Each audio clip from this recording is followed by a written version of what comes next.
If you know me well at all, you know that I absolutely despise hacks, and this is the first of two battles this weekend that we face off against a Jirachi. So let's try and have some fun.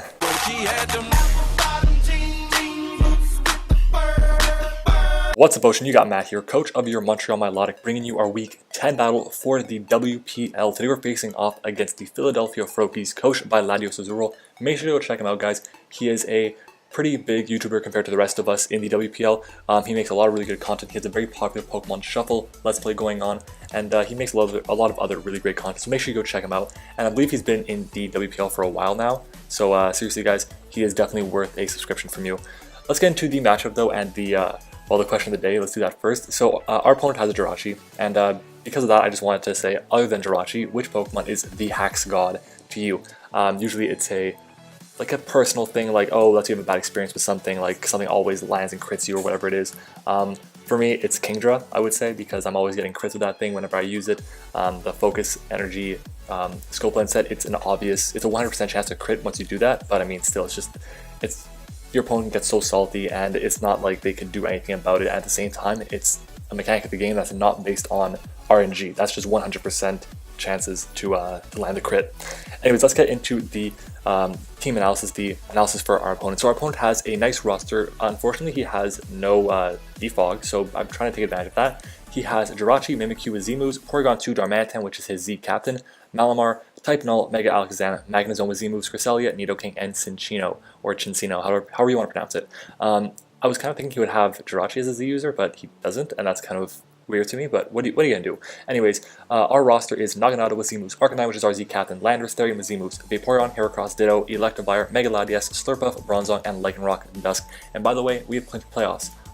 There's no way that we can be knocked out of the playoffs now, which is awesome. We still don't have our places yet, but if we win out, we should be #1 in our conference and potentially the #1 seed overall. So I believe every team has now 2 losses all the top seeded teams have 2 losses, I believe. I could be wrong. Maybe one team has 1. I think the Garchomps only have 1.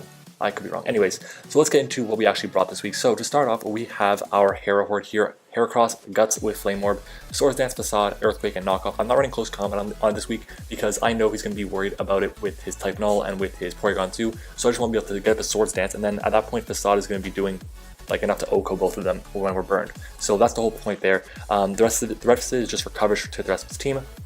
And we have enough speed so that we outspeed a Mega Alakazam that is under webs.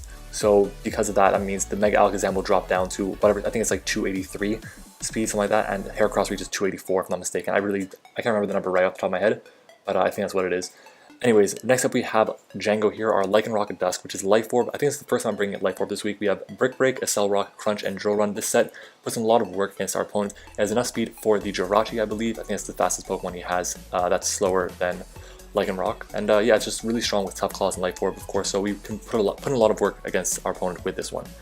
Then we have Cakes here, our Slurpuff. This is my guaranteed lead. We are Focus Sash, Unburden, with Sticky Web, Endeavor, Play Rough, and Yawn. I have 76 EVs in Special Defense and 27 IVs in Defense. That's to make it so that if he is download Porygon 2, he will get a boost in attack and not special attack. And basically the plan is we want to make sure that we can live 2 hits from that thing so we can get up our webs and then Endeavor it potentially and bring it all the way down to, like, hopefully maybe, I mean, after the second hit we'll be at like 5-10%, and then we'll be able to Endeavor it, bring it down to 5-10%, and then we die, send something else, and just go work with that. So that's that. We also have Yawn on the set just to get rid of potential, well, the phase out our opponent, and Play Rough for Stab. Very easy, and our speed is there so that at +2 we outspeed, I believe it was a Choice Scarf Jirachi. I think that's what it was, and that's out of webs just in case he knocks us down to our Sash or whatever it may be. So that's that. Moving on though, we have Landorus-T in here, the Force, holding the Darkinium Z with Swords Dance, Earthquake, and Knockoff and U-Turn. He doesn't have hazard removal, so with webs, this thing can put in a lot of work against our opponent. The only thing I'm really worried about with this thing is a Scarf Jirachi, Scarf Darmanitan, or other Scarf-based 95s, I believe, like Mimikyu potentially. Even the Malamar, because it has, what is it called? Contrary, but I'm not too worried about that thing in general. So we have Earthquake, Knockoff, and U-Turn as our attacking moves. Darkinium Z Knockoff at +2 outcodes the Cresselia, and then we have U-Turn just to get out of there on potential bad matchups. Earthquake hits everything and demolishes everything. Basically at +2, this thing obliterates our opponent's team, and that's kind of the plan here. Then we have Cherry here, our Latias. I didn't put a lot of effort into this set, and these last two sets I should say, because I mean they're just kind of slapped on the EVs. We have a max HP, max special attack, 8 speed, or well 248 in HP, and then 8 speed Mega Latias here. Calm Mind, Shadow Ball, Side Shock, and Rest. Basically we want to Calm Mind up, rest up, and then proceed to obliterate our opponent, because this set, Mega Latias is so bulky that Mimikyu and Adamant Mimikyu, I believe, can't OHKO us with Play Rough, which is crazy. So anyways, let's move on to our next Pokemon, which is Nacho here, our Ditto. Ditto has been very good for us this season. I'm hoping that it could kind of just be a bit of a failsafe for us in case the Cresselia gets set up, in case the Jirachi gets set up, the Mimikyu, or the Darmanitan becomes really scary. So let's get into the battle. I'm going to lead off actually with, I believe, my Slurpuff. That's my guaranteed lead. That's what I said before. So I lead with Slurpuff. He leads with Porygon 2. I go for Sticky Web, and he goes for Tri-Attack. And from this damage, I'm looking, I'm like, okay, he has to be max special attack.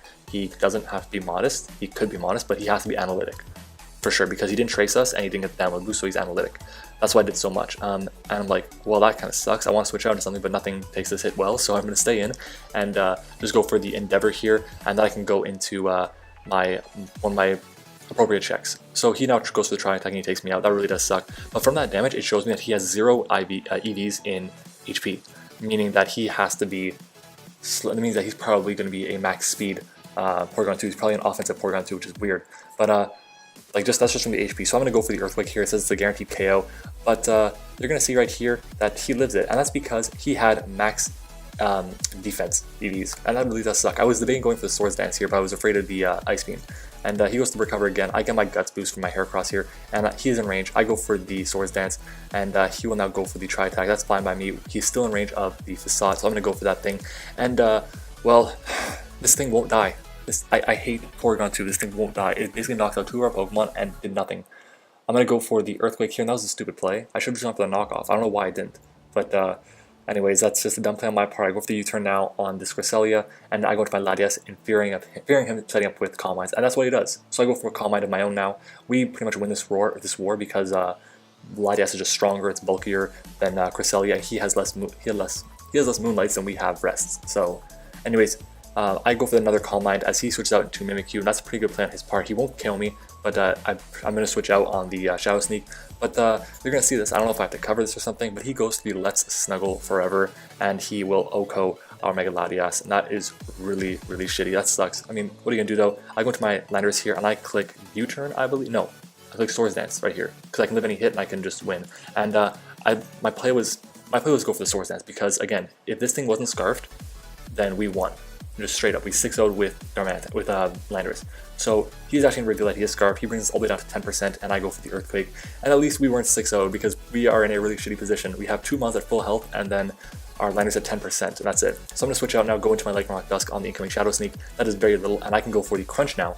And for some reason he switched out into the Cresselia, because I honestly don't know, but that is a 2 KO from here. So I go for the Crunch one more time, and this will take this thing out. So our Lycanroc coming in clutch, picking up a nice KO there for us. He now goes into his Jirachi. We should be able to outspeed this thing unless he is guaranteed, because like even if he's Scarf, because of the Sticky Webs. We go for the Crunch. It almost takes him out. There was no chance it could take him out. But I go into my Ditto here, and I transform into his Jirachi, and Iron Head wins.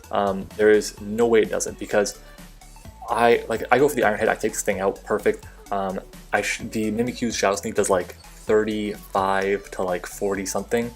And if he's like Adamant, does like 40 something to like 50 something, whatever it is, and we can just win from there, because the Porygon 2 is at 6%. The Mega Alakazam, even if he does outspeed us, yeah, I think he might outspeed us. I'm not sure. I can't remember how it works. Anyways, if we outspeed him, then we'll be able to bring him down to enough. And even if we don't, then our liners can come in and go for the Earthquakes and win the game. So I'm in a good position here. He goes to the Iron Head here. He outspeeds. That shows me he's Scarf. He wins the Speed Tie and he flinches us. He goes for it again, and he flinches us. He's going to go for it one more time, and he flinches us. So he wins 3 Speed Ties, and he flinches us 3 times. I know it's 60%, but I hate Jirachi. 60%, 3 times. I don't know how the probability works and everything, but it's probably like it's a 20% chance of that happening. I guess based on my ridiculous math. But I also never won a single Speed Tie, and it's a 50% chance of that happening. So what the hell? Anyways, at this point here, I could have been fine if I got hit twice, and then outsped and took him out. But now I'm in range for the Mimikyu's Shadow Sneak, and there's no chance I can win this game now. So I go with the Iron Head here. take him out. Finally win the speed tie, great. He goes into his Mimikyu here. I have no choice but to go for Iron Head. It's my only play here. And he goes for Shadow Sneak and we live it. And we OHKO back with Iron Head. So I'm going to pause it here and just say what the hell. Because that was a almost min roll. 35% was the min roll. We were at 39 of course. And honestly, I'm not salty about that at all. I'm like, you know what? I deserve that. Honestly, I got flinched 3 times in a row. I was a Scarf Ditto, and I did not outspeed his Scarf Jirachi for 3 turns straight, and I think I definitely deserve to live that hit. So he goes into his Alakazam here. I'm going to click Iron Head, and we will outspeed this thing, and we will be able to take him out. Not take him out, but we will be able to bring him down pretty low with our Iron Head. Oh wait, we flinched him too. So we will be able to take him out with the Iron Head, and trust me, it did not matter. My Landorus had enough speed to outspeed the Alakazam after webs, so instead of being a 1-0 if we didn't flinch him, it was going to be it's a 2-0. So GG to Landorus-T, really good game, man. It was really interesting. If he was adamant Mimikyu, he would have won straight up. He just like beat me there. His prep was really nice. The Porygon 2, as much as I am not very confident in running sets that are just max defense and like max special attack or something, he was, and it paid off for him because he was in range. Sorry, he was out of range of my Earthquake, or it was a roll for it on my Landorus. But great play on our opponent's part. He was really good this match. He hasn't had quite the season he's wanted so far. I believe he's 3-7, I think, maybe, or 4-6, one of the two. I'm not really sure, but he hasn't been off to the greatest season. But anyways, that is week 10. We have 2 more weeks left until playoffs. We are 8-2. We are kicking butt right now, guys. Really good after the rough start to the season we had with the first few turns that were pretty bad, and then I believe our loss was there was a bit of hacks involved on both sides, and it was just a really weird game for us. But yeah, we're doing really well, and hopefully we can continue this all the way to a championship. Anyways, guys, thank you so much for watching this video. I hope you enjoyed it. If you did, make sure to smash the like button and subscribe if you haven't already. I make Pokemon videos. I have Draft League battles coming out on Friday, Saturday, Sunday, and Monday. And then I also have a potentially, maybe like every 2-3 weeks, I'll have a discussion video out on Wednesdays. So that's the video, guys. Again, thanks so much for watching, and I will see you all next time.